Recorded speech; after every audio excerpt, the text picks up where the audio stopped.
दोस्तों, अगर आपको हमारे वीडियो पसंद आते हों तो कृपया हमारे चैनल को जरूर सब्सक्राइब करें। उत्तर भारत के एक छोटे से गांव नंदगांव की बात है। गांव बहुत साधारण था। मिट्टी की सड़कें, छोटे छोटे घर, सुबह दूध वालों की आवाज और लोग जो एक दूसरे को नाम से पहचानते थे। शाम होते ही चौक पर छोटी सी बाजार लग जाती थी। सब्जी वाले, चाय वाले, मिठाई वाले और बीच में एक खाली सी जगह जहाँ कोई नया आदमी ठेला लगा सकता था। इसी नंदगांव में रहता था रोहित।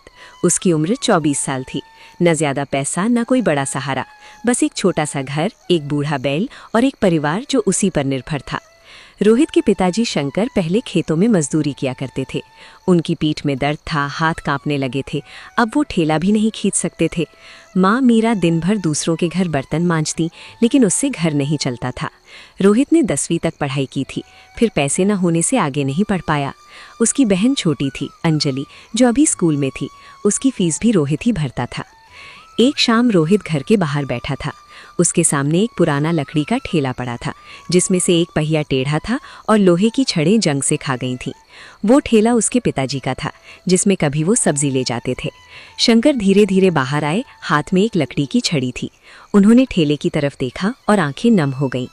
बेटा, मैं अब ये ठेला नहीं चला सकता। पीठ की दवा भी खत्म हो गई है और दर्द ऐसा है कि उठना मुश्किल हो गया। पिताजी, आप चिंता मत करो, ये ठेला मैं चलाऊंगा, आप बस आराम करो।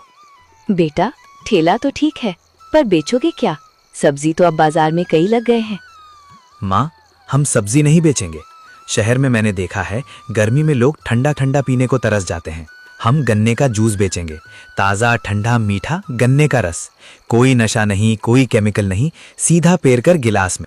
गन्ने का जूस? बेटा, गन्ना कहाँ से लाओगे? कोल्हू वाला गांव के बाहर है, उससे हर दिन गन्ना मिल जाएगा, पर पेरने की मशीन चाहिए। मैंने सोच लिया है। पिछले महीने की कमाई से मैंने एक छोटा हाथ से चलने वाला कोल्हू मंगवा लिया है। वही जो साइकिल वाला होता है। वो ठेले पर फिट हो जाएगा। थोड़ी मेहनत लगेगी, लेकिन मैं कर लूंगा। तेरी हिम्मत देखकर मुझे गर्व होता है बेटा। बस ईमानदारी से काम करना, भगवान सब ठीक कर देगा। एक दिन ये ठेला सिर्फ ठेला नहीं रहेगा, ये मेरी पहचान बनेगा। गांव वाले मुझे नाम से पुकारेंगे, रोहित गन्ने का जूस वाला। अगले एक हफ्ते में रोहित ने ठेले की मरम्मत की। उसने टेढ़े पहिए को सीधा किया, लोहे की छड़ों पर तार लपेटे और ऊपर एक टाट का बोरा बिछा दिया। उसने गांव के लोहार से कोल्हू के पुर्जे जुड़वाए। माँ ने पुरानी चादर से ठेले के लिए छतरी बना दी, गर्मी से बचने के लिए। पहले दिन की सुबह रोहित सूरज निकलने से पहले ही उठ गया। उसने गांव के बाहर कोल्हू वाले किसान भोलू से 20 गन्ने खरीदे, ताज़े, हरे, रसीले। उन्हें धोरा, छीला और ठेले पर रखा। घर से पानी की बोतल, नींबू, काला नमक और अदरक भी ले लिया, क्योंकि कुछ लोग मसालेदार जूस पसंद करते हैं। फिर वो ठेला धक्का देते हुए बाजार की ओर चल पड़ा। सुबह के 7 बजे थे। नंदगांव बाजार धीरे धीरे जाग रहा था। चाय वाले ने गैस चलाई, मिठाई वाला अपनी दुकान खोल रहा था। रोहित ने चौक के उस कोने पर ठेला लगाया जहां से गुजरने वालों की नजर सीधे उस पर पड़ती थी। ठेले पर एक हाथ से लिखा बोर्ड टांगा, रोहित का ताज़ा गन्ने का रस, 10 रुपए गिलास। रोहित का दिल तेज धड़क रहा था। उसने कोल्हू में पहला गन्ना डाला और हैंडल घुमाना शुरू किया। कर कर की आवाज के साथ हरा भरा रस नीचे गिलास में टपकने लगा। उसने उसमें थोड़ा सा अदरक और नींबू मिलाकर हिलाया। गिलास ठंडा हो इसके लिए उसने मिट्टी के घड़े से बर्फीला पानी डाला, क्योंकि उसके पास फ्रिज नहीं था। 1 घंटा बीत गया, कोई नहीं आया। 2 घंटे बीत गए। रोहित के माथे पर पसीना था। उसने मन ही मन सोचा, शायद लोग नए ठेले को देखकर झिझक रहे हैं। तभी एक छोटा लड़का, माँ, मुझे ये पीना है, देखो गन्ना घूम रहा है। बस 1 मिनट। उसने ताज़ा रस निकाला, उसमें बर्फ के टुकड़े डाले जो घर की पुरानी फ्रिज से बचाकर लाया था, और गिलास लड़के को थमा दिया। लड़के ने एक घूंट पिया, फिर दूसरा, फिर वो जोर से चिल्लाया, अरे वाह, सच में बहुत मीठा है। माँ, ये तो शरबत से भी अच्छा है। उसकी आवाज सुनकर पास में खड़े 2 मजदूर भी आ गए। वे पास के निर्माण स्थल पर काम करते थे। एक ने पूछा, कितने का है भाई? रोहित ने कहा, 10 रुपए गिलास। मजदूर ने पैसे निकाले। दूसरा मजदूर बोला, भाई, गर्मी में तो ये जूस दवा है, प्यास भी बुझती है और मीठा भी लगता है, पर गला नहीं खराब करता। बिल्कुल साहब, असली गन्ने का रस, केमिकल बिल्कुल नहीं। उस दिन रोहित ने सिर्फ 18 गिलास बेचे, लेकिन उसके लिए वो 18 गिलास किसी जीत से कम नहीं थे। शाम को घर आकर उसने पैसे माँ को दिए, 180 रुपए। मीरा ने गिने और हैरान हो गई। 1 दिन में इतने? बेटा, ये तो शुरुआत है। हाँ माँ, कल और अच्छे से करूँगा। धीरे धीरे रोहित के ठेले पर भीड़ बढ़ने लगी। तीसरे दिन 25 गिलास बिके, 5वें दिन 40 गिलास, एक हफ्ते बाद तो 60 गिलास तक पहुंच गए। लोग दूर दूर से गन्ने का रस पीने आते, किसान खेत से लौटते हुए रुकते, स्कूल के बच्चे छुट्टी के बाद दौड़ते हुए आते, बूढ़े बुजुर्ग भी चखने लगे। रोहित ने एक अलग नुस्खा बनाया था, नींबू, अदरक, काली मिर्च और एक चुटकी पुदीना। लोग उसे नंदगांव स्पेशल कहने लगे। एक दिन बुजुर्ग बाबा दुर्गादास ने आकर जूस पिया। वो बोले, बेटा, तुम्हारे गन्ने के रस में मिट्टी की सोंधी खुशबू आती है। ऐसा लगता है मानो पुराने जमाने का कोल्हू हो। बाबा जी, यही तो असली बात है। मशीनों का जूस उबाऊ होता है, हाथ से पेरा हुआ रस ही जान देता है। लेकिन नंदगांव बाजार में हर कोई रोहित की तरक्की से खुश नहीं था। बाजार के दूसरे कोने पर एक पुरानी जूस और शरबत की दुकान थी, दीनानाथ कोल्ड ड्रिंक्स। दीनानाथ करीब 20 साल से उसी दुकान पर बैठता था। उसके पास रेडीमेड शरबत था, गुलाब, केसर, नींबू, लेकिन वो सब मिलावटी था, रंगों से भरा हुआ। पहले लोग अज्ञानता में पी लेते थे, पर अब रोहित के ताजे जूस ने उसकी दुकान खाली कर दी थी। एक शाम दीनानाथ गुस्से से अपने हेल्पर प्रकाश को बोला, प्रकाश, आज कितना बिका?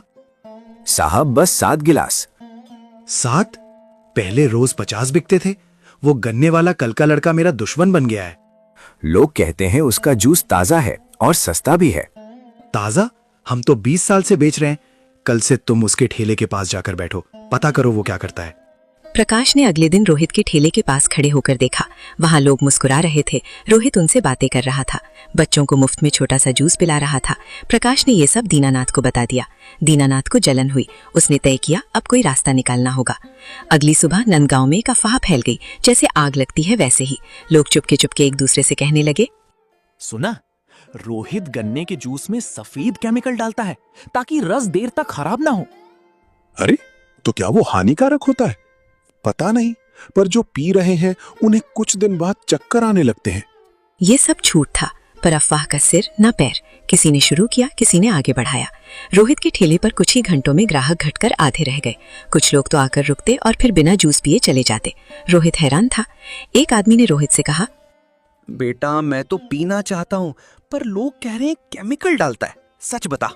काका, जो गन्ना आप देख रहे हो उसे मैं धोता हूँ, फिर कोल्हू में डालता हूँ। बीच में कुछ नहीं डालता, सिवा पानी, नींबू, अदरक के। आप खुद देख लो। उसने एक गिलास निकाला और सबके सामने गन्ना पेरकर जूस बनाया। यहाँ कोई केमिकल नहीं है। पर तीसरे दिन और बड़ी मुसीबत आ गई। सुबह सुबह एक पुलिस की जीप बाजार में आकर रुकी। उसमें से फूड इंस्पेक्टर राजेश मिश्रा उतरे। वे सख्त चेहरे वाले थे, हाथ में फाइल थी। वो सीधे रोहित के ठेले की तरफ बढ़े। रोहित, तुम ही हो जो गन्ने का जूस बेचते हो? जी साहब, मैं हूँ। शिकायत आई है कि तुम जूस में मिलावट करते हो, सैंपल लेना होगा। साहब आप खुद देख लीजिए, मैं कुछ नहीं छिपाता। इंस्पेक्टर ने ठेले पर रखे सारे गन्ने देखे, कोल्हू चेक किया, पानी की बोतल खोली, नींबू और अदरक को सूंघा। फिर उसने रोहित से एक गिलास जूस बनवाया और उसे लैब के लिए एक बोतल में भरकर सील कर दिया। उसने कहा, अभी मैं कोई कार्रवाई नहीं कर रहा, रिपोर्ट आने दो, तब तक बेच सकते हो, पर साफ रहना। पूरे बाजार में चर्चा थी। कुछ लोग रोहित के पक्ष में थे, कुछ शक कर रहे थे। रोहित ने अपना काम जारी रखा, पर अब उसके चेहरे पर चिंता की लकीरें दिखने लगी थी। 2 दिन बाद रिपोर्ट आई, रोहित का जूस 100% शुद्ध था, कोई केमिकल नहीं। इंस्पेक्टर ने खुद बाजार में आकर घोषणा की, नंदगांव वालों, ये लड़का साफ है। जिसने भी झूठी शिकायत की उसके खिलाफ कार्रवाई होगी। लोगों ने राहत की सांस ली। रोहित के ठेले पर फिर से भीड़ लगनी शुरू हो गई, पर दीनानाथ के दिल में जलन अब आग बन चुकी थी। उसने सोचा, उस रात दीनानाथ को नींद नहीं आई। वो करवटें बदलता रहा। तभी उसे एक पुरानी बात याद आई। गांव के बाहर करीब 2 किलोमीटर दूर एक पुराना बबूल का पेड़ था। लोग उसे भैरव का पेड़ कहते थे। कहते थे कि वहाँ कोई अदृश्य शक्ति रहती है और रात को अकेले जाना मना था, पर अगर कोई मटन या चिकन चढ़ाए तो वो शक्ति मदद कर सकती है। दीनानाथ ने फैसला किया, वो जाएगा। रात के करीब 12 बजे थे। नंदगांव गहरी नींद में था। दीनानाथ ने घर से एक कपड़े का थैला निकाला, जिसमें उसने पिछले दिन से बचा हुआ चिकन और मटन का टुकड़ा रखा था। वो पैदल जंगल की तरफ चल दिया। रास्ते में उसने कोई दिया नहीं जलाया, सिर्फ टॉर्च से रास्ता देखता रहा। जंगल के अंदर घुसते ही हवा ठंडी हो गई। पेड़ों पर उल्लू बैठे थे और दूर कहीं सियार रो रहे थे। वो बबूल के पेड़ के पास पहुंचा। पेड़ बहुत पुराना था, उसकी छाल फटी हुई, जड़ें सांप की तरह बाहर निकली हुई थी। दीनानाथ ने थैला खोलकर मटन और चिकन पेड़ के नीचे रख दिया, फिर हाथ जोड़कर बोला, मुझे मदद चाहिए। मैं 20 साल से व्यापार कर रहा हूँ। एक लड़के ने मेरा सब खत्म कर दिया। उसका नाम रोहित है। मुझे उसका ठेला बंद करवाना है।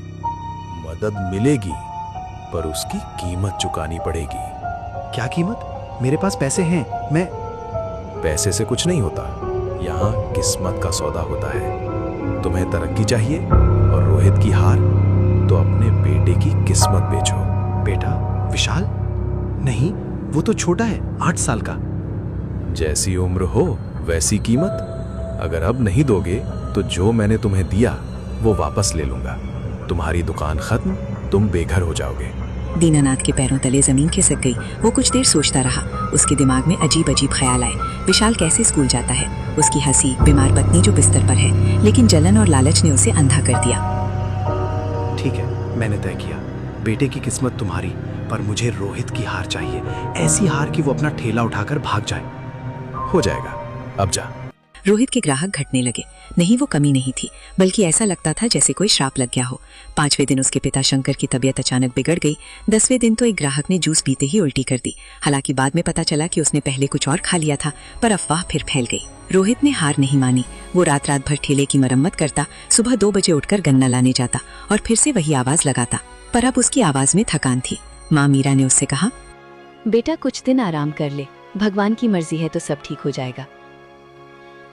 एक रात वो फिर से पेड़ के पास गया। उसने देखा कि पेड़ के नीचे उसका रखा मटन चिकन सूख चुका था और उसके ऊपर काली चींटियां रेंग रही थीं। उसने पूजा की और बोला, नहीं, मुझसे गलती हो गई, मैं सब कुछ वापस लूंगा, बस मेरे बेटे को छोड़ दो। कोई वापसी नहीं, तुमने सौदा किया था, तुम्हारा बेटा मेरा है। महीने के अंत तक मैं उसे ले जाऊंगा। बहुत देर हो चुकी है, अब तुम अपने ही पाप का फल भोगो। दीनानाथ टूट गया। वो रोता हुआ गांव लौटा। उसे समझ आ गया था कि जलन और ईर्ष्या ने उसे कहां पहुंचा दिया है। अब ना तो रोहित की हार से खुशी थी, ना व्यापार से। उसे तो बस अपने बेटे की चिंता थी। अगली सुबह दीनानाथ रोहित के ठेले पर आया। रोहित हैरान था, क्योंकि दीनानाथ ने कभी उससे बात नहीं की थी। रोहित का ठेला आधा टूटा पड़ा था, गन्ने कुछ ही बचे थे और कोई ग्राहक नहीं था। कहिए दीनानाथ जी, क्या चाहिए? रोहित, मुझसे बहुत बड़ी गलती हुई है। वो अफवाह मैंने फैलाई, इंस्पेक्टर को भी मैंने ही बुलवाया था, और अब मैंने अपने बेटे को शैतान के हाथ बेच दिया। दीनानाथ जी, आपने जो किया वो गलत था, पर आपने सच बताने की हिम्मत दिखाई, ये कम नहीं है। अब पेड़ वाली बात सुनो। मेरी दादी कहती थी कि ऐसी जगहों पर सिर्फ अंधविश्वास ही काम करता है। असली ताकत सच्चाई और मेहनत में होती है। आपको खुद जाकर उसी पेड़ से माफी मांगनी चाहिए, अपने बेटे के लिए प्रार्थना करनी चाहिए। और हाँ, मेरा ठेला बंद करने के लिए तुमने जो जादू किया, लगता है वो भी उल्टा पड़ गया, क्योंकि मैं अब भी खड़ा हूं। तुम मुझे माफ कर दोगे? अगर आप मेरे साथ मिलकर काम करोगे तो हाँ। दीनानाथ ने उसी दिन शाम को जाकर पेड़ के नीचे माथा टेका, रोया और अपने बेटे को वापस पाने के लिए संकल्प लिया कि अब कोई बुरा काम नहीं करेगा। अजीब बात थी, अगली सुबह विशाल का बुखार उतर गया, उसके चेहरे पर रौनक लौट आई। दीनानाथ ने ये माना कि सच्चे पश्चाताप में ही शक्ति है। रोहित और दीनानाथ ने मिलकर नंदगांव में पहला गन्ना जूस सहकारी समिति का ठेला लगाया। दीनानाथ ने अपनी बचत लगाई, रोहित ने अपनी मेहनत और नुस्खे। उन्होंने गांव के 10 बेरोजगार युवाओं को काम दिया। 3 साल बाद वही कोना बाजार का सबसे चर्चित स्थान बन गया। आज नंदगांव के चौक पर Rohit Dinanath lemon and sugarcane juice house है। 2 मंजिला दुकान, आधुनिक कोल्हू, बैठने की व्यवस्था और दीवार पर एक तस्वीर जिसमें एक पुराना टूटा ठेला और एक मिट्टी का घड़ा रखा है। रोहित अक्सर कहता है, यही हमारी पहचान है।